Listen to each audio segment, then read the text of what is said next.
Hello everyone, I am Sammy, your devoted manga otaku, and welcome to my manga space. Today, I'm hauling 40 volumes of manga from both Rightstuf and Indigo in an attempt to make a dent in my ever-growing, unhauled manga mountain. I don't know where I'm going to put all of this, but that's a problem for future Sammy. Also, one other thing I quickly wanted to mention, I recently became a Rightstuf affiliate. So if you're planning on doing some shopping through Rightstuf, please consider using the link in my description as it'll help out the channel. And without wasting any more time, I invite you to grab a coffee or other beverage of your choice, and let's haul some manga.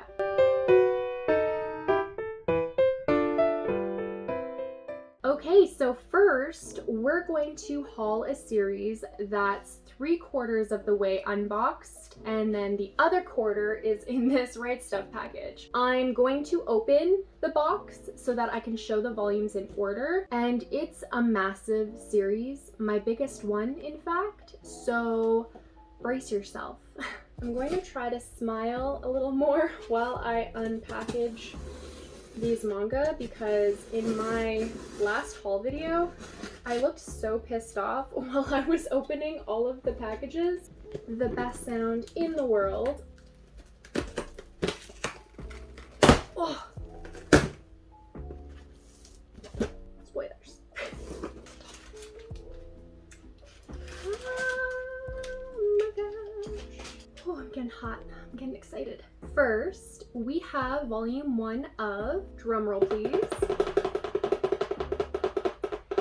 Inuyasha by Rumiko Takahashi, and this is the Viz Big Omnibus edition.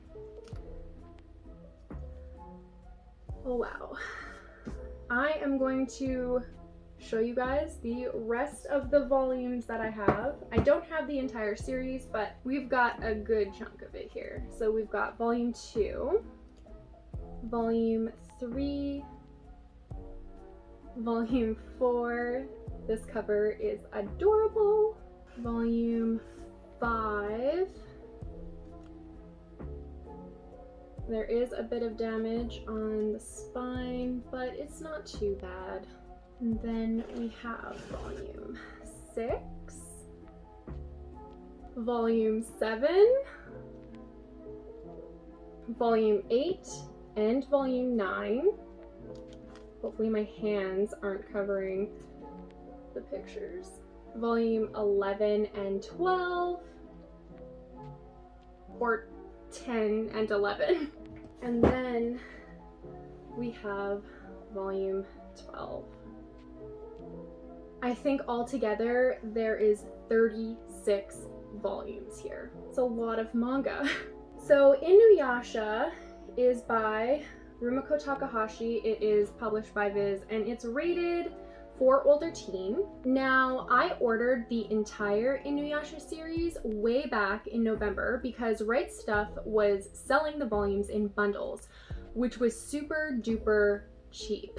With the exchange rate, I got each bundle of 3 volumes for $50 Canadian. If I were to buy these in Canada today, I'd be looking at $80 Canadian for a set of 3. So I saved like $180. So I am still missing volumes 13 through 18, but Rightstuf will be sending another package at a later date. Now, Inuyasha is a very popular shonen series, but for those unfamiliar with the storyline, it follows a high school girl named Kagome who accidentally falls down a well at her family's shrine. After climbing out, Kagome learns that she's been teleported to Japan's ancient Sengoku period. Desperate and confused, Kagome awakens a half-demon named Inuyasha by accidentally breaking a spell that bound him to a tree. After some epic events, it's discovered that Kagome carries an ancient jewel inside of her body called the Shikon Jewel, which is sought after by many demons as it makes them extremely powerful. Unfortunately, the jewel ends up shattering and the shards are scattered throughout the land, and Inuyasha and Kagome must journey together to find all the shards and slay any demons using them for evil doings. Now, this is a very basic premise of Inuyasha. I haven't even mentioned Inuyasha's hot older brother Sesshomaru, or his annoying ex-girlfriend, or all the friends that they meet along the way. Inuyasha has a very special place near and dear to my heart. It was the series that cemented my love for anime, and I watched it religiously every Friday night at 9 p.m. for years.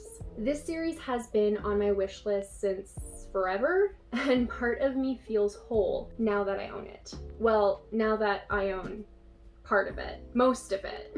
Okay, just because I need my lap, I'm going to move the Rightstuf box.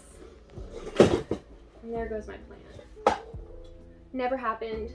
You didn't see anything. Okay, next thing we are going to haul is volume 1 of Apothecary Diaries. I also have volume 2. We have volume 3 and volume 4. The colors of these covers are freaking gorgeous. I love the aesthetic of these, and I just noticed that volume 3 got bent at some point. That sucks. Okay, so we've got 1 through 4 of the Apothecary Diaries, story by Natsu, Hyuuga, and art by Nekokurage. And this is published by Square Enix, and it is rated teen. I ended up taking the plunge and buying the first few volumes of this seinen series because Rightstuf had the volumes bundled together, and I thought, why not take advantage of the sale and buy something that the manga community really seems to recommend? The premise sounds very interesting. It takes place in Imperial China and centers around a girl named Mao Mao, who's been enslaved by the Chinese emperor and is forced to serve in his inner court. And it's here that Mao Mao uses her curiosity and apothecary skills to unravel mysteries and make new discoveries. The Apothecary Diaries is one of those series that I'm really drawn to. I love the historical setting, the story sounds really interesting, and of course,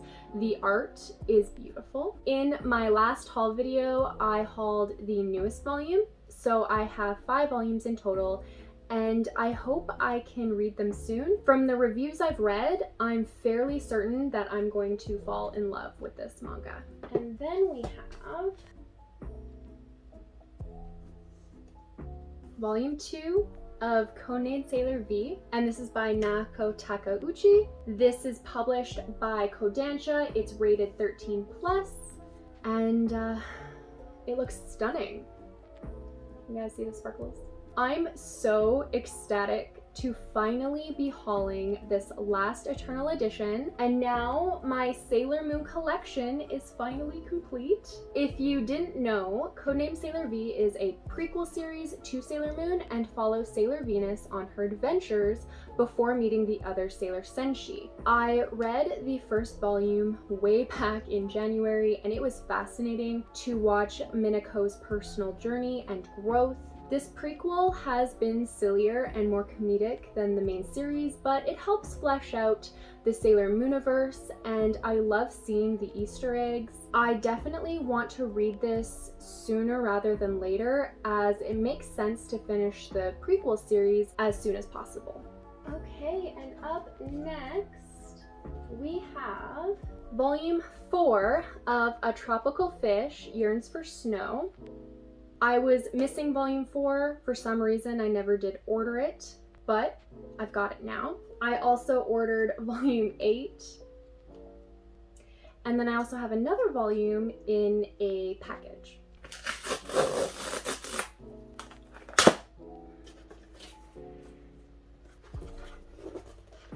We've got volume 9, which is the finale.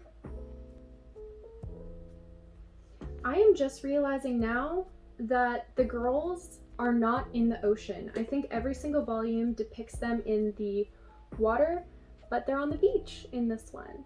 Tropical Fish Yearns for Snow is by Makoto Hagino. It is published by Viz, and I believe it's rated teen. A Tropical Fish Yearns for Snow is one of those manga that I've been waiting to read until I have all the volumes. And with the haul of these books, I finally have the entire series.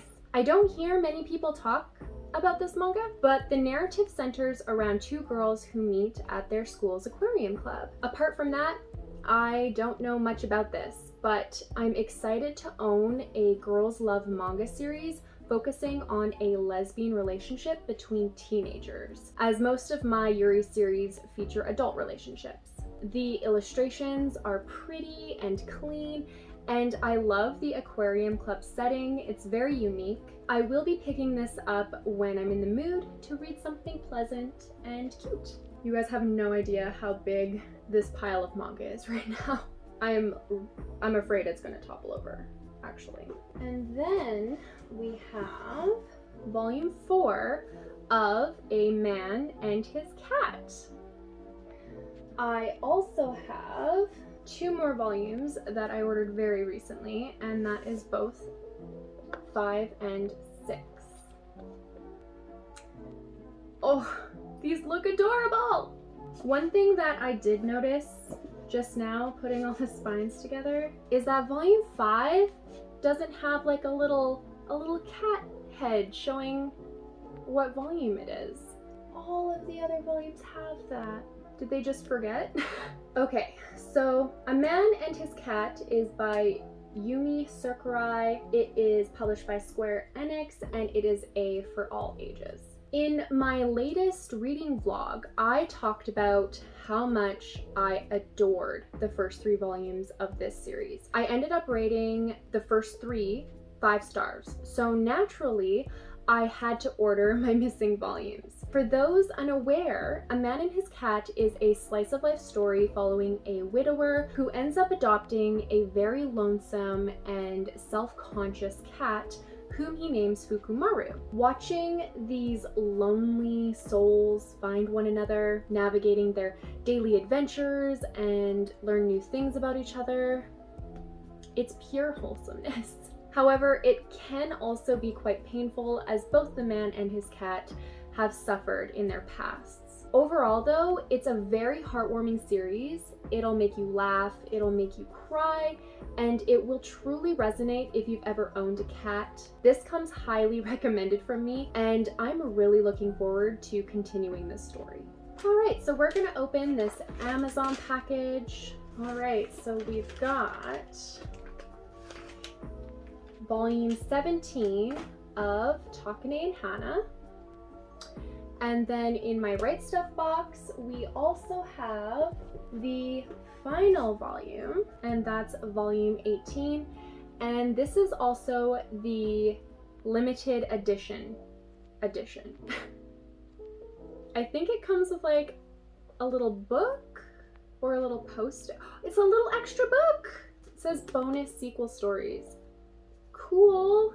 So Takane and Hana is by Yuki Shiwasu. It is published by Viz Media, and it's rated teen. Ever since hauling most of the series back in one of my previous hauls, I've been really eager to haul these last 2 volumes. Takane and Hana is a age gap rom-com following 2 people who are complete opposites. You have Takane, who is spoiled, rich, and is out of touch with society, and then you have Hana, who has values, is down to earth, and works for everything she has. The 2 meet at a very unsuccessful arranged marriage meeting, but they continue their antics as they try to best the other person. It sounds like an enemies to lovers type story, which is one of my favorite tropes, and I saw someone comment that their dynamic reminds them of Gunjandi and Gujumpyo from Boys Over Flowers, the Korean drama, which is delightful.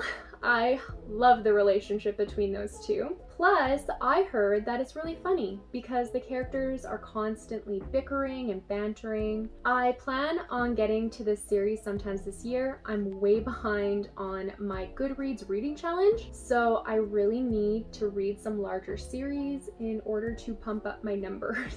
And then the last book in the Rightstuf box, we have Volume 4 of A School Frozen in Time. This is art by Naoshi Arakawa, story by Mizuki Tsujimura. This is published by Vertical Comics, and it is rated 16+. Now, this volume is the finale to a series that I mostly hauled last year, I think. All I know is that it's been a while since I hauled the first 3 books, and I've been waiting for this final installment so that I can finally read the series. You guys know this, I love binging my manga series. As for the narrative, A School Frozen in Time is a horror mystery story about a group of high school kids who get trapped inside their school with the clocks all stopped at the same time. It's the exact time that a student committed suicide 3 months prior. I don't think the series will be scary necessarily, but it sounds super spooky and I really like the artwork. I want to read this around Halloween, but I do have quite a few series on my TBR so far, so we'll see what happens, but I am keen on reading this soon. All right, so box is empty. She is hauled, but I do have some other packages to open up. And the first package we're gonna open is the chunkiest one. I think there's a couple manga in this package.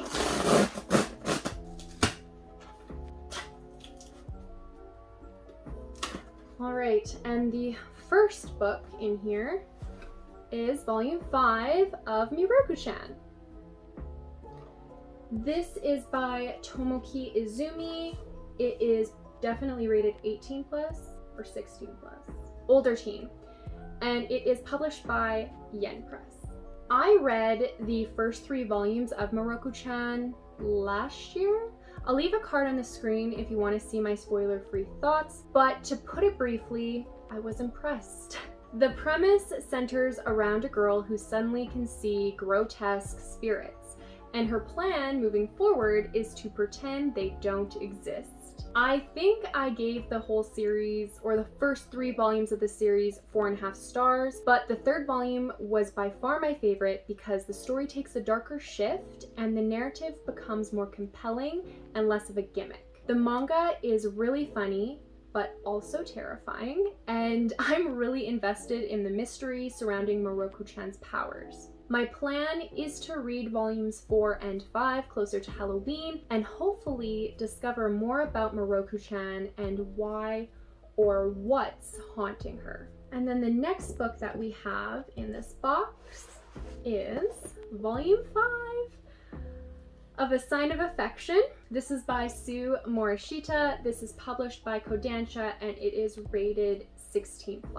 I'm thrilled to finally be hauling this volume of A Sign of Affection because it's one of my favorite ongoing series at the moment, and I made the mistake of reading the first few pages at the bookstore, so waiting to haul this was kind of annoying. As for the story, it follows 2 individuals, Yuki and Itsuomi, who meet on the train. Yuki, who is deaf, struggles to communicate her disability to a foreigner asking directions. Itsuomi ends up stepping in, and their lives have been entwined ever since. The relationship between them is extremely caring, communicative, and precious, but it also shows the characters navigating a hearing-deaf relationship, which is very interesting. Ultimately, this is a very beautiful series in both the writing and the art, and I recommend it to anyone looking for a good, solid romance. And the last book in this box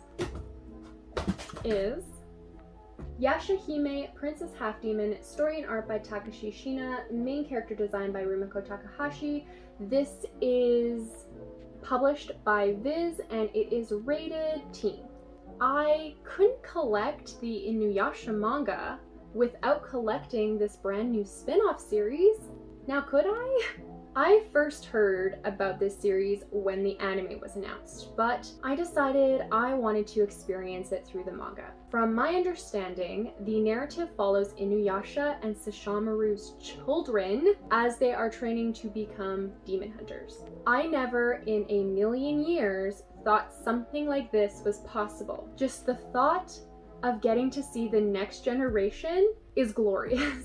Now, I was a little hesitant because the manga isn't written or illustrated by Rumiko Takahashi, but Shiina sensei must be doing a really good job because this volume has wonderful reviews. I'm really looking forward to starting this series one day, but I will be waiting until I have finished the original Inuyasha series.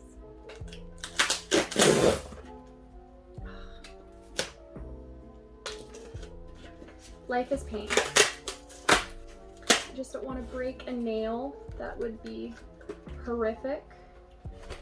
Big reveal.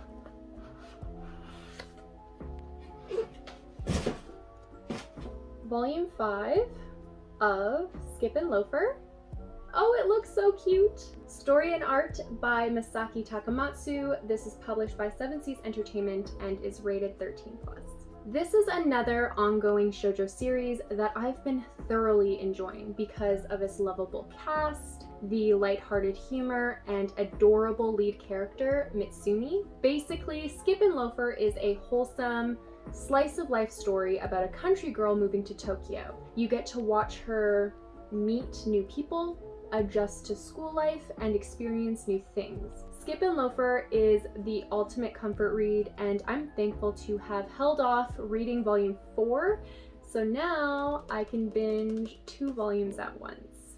And then we're gonna haul something that isn't a manga, and that is Avatar: The Last Airbender North and South. Avatar: The Last Airbender, the comic series, is published by Dark Horse Books, and who wrote it? Created by Brian Konietzko, Michael Dante DiMartino, script by Jean Luen Yang, art and cover by Guri Hiru, and lettering by Michael Hazler. A lot of people have been working on this series. Avatar: The Last Airbender, North and South, is the second last volume in the main comics series. If you don't know what Avatar: The Last Airbender is, do yourself a favor and watch it. It has some of the best storytelling, character development, and world building in a show ever. Not to mention the score, the writing, the animation. It's absolutely extraordinary. The adult themes combined with the childish humor, chef's kiss. I'm going to stop now, but watch it.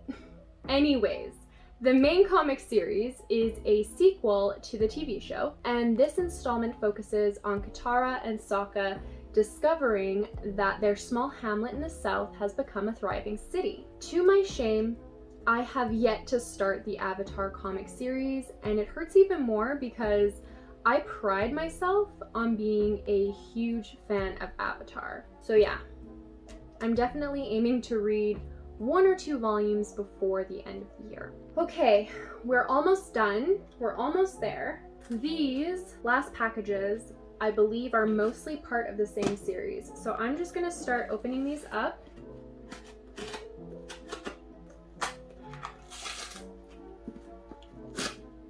God, I'm gonna cut myself one of these days.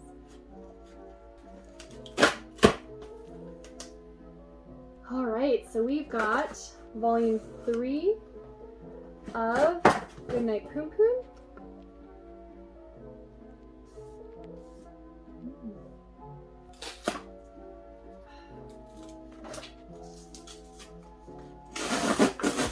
And then we've got volume 1.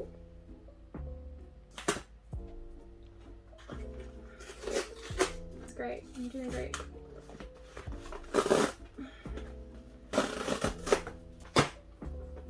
we've got volume 2. And then I have some other volumes unboxed. We've got volume 4, volume 5,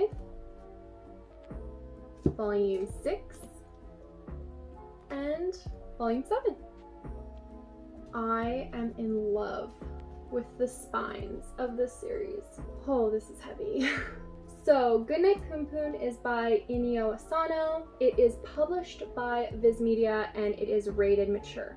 When I was scripting my collection videos, which if you haven't seen, you should totally check them out. But when I was scripting them, I watched a lot of other manga tubers' collection videos because I wanted to see all the different ways people formatted them. One manga that was consistently on people's shelves was Goodnight Poon.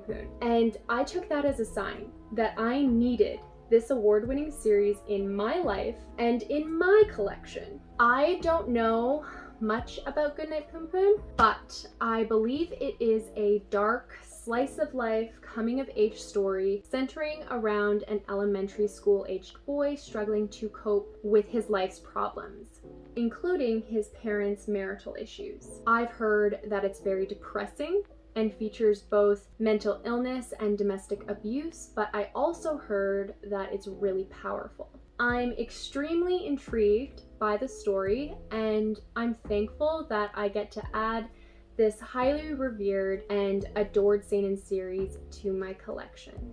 And with that, we only have one more manga to haul. I really dislike these Indigo packages where you have to like slice into the cardboard because I'm always terrified that I'm going to slice a book cover, which I've done before, by the way. Not great, not fun. This is the one book that is a one-shot series, and that is Solanin. And this is also by Inyo Asano. This is rated older teen and is published by Viz Media. Similar to Goodnight Poon, Solanin is another series I noticed on many other collector shelves. This is the omnibus volume containing both volumes in the series and follows a college graduate named Maiko. Maiko is drifting through life. She's struggling to navigate her new reality after graduation and questions her happiness. Like most of Inyo Asano's works, this series has really great reviews. People describe it as being both relatable and impactful as it depicts the transition from young adulthood to adulthood. I'm really eager to explore Asano Sensei's works, and this sounds like a very meaningful story. And that was the last book in this manga haul. I'm now realizing that a bunch of these books are completing quite a few series in my collection, which feels amazing, especially since I've been collecting some of them for over a year now. Now I just have to find the time to read all of them. If you're interested in watching more videos from me, you can check out my end card where I'll have links to my most recent videos. I hope you all have a manga-nificent day, and I'll see you in my next video. Bye!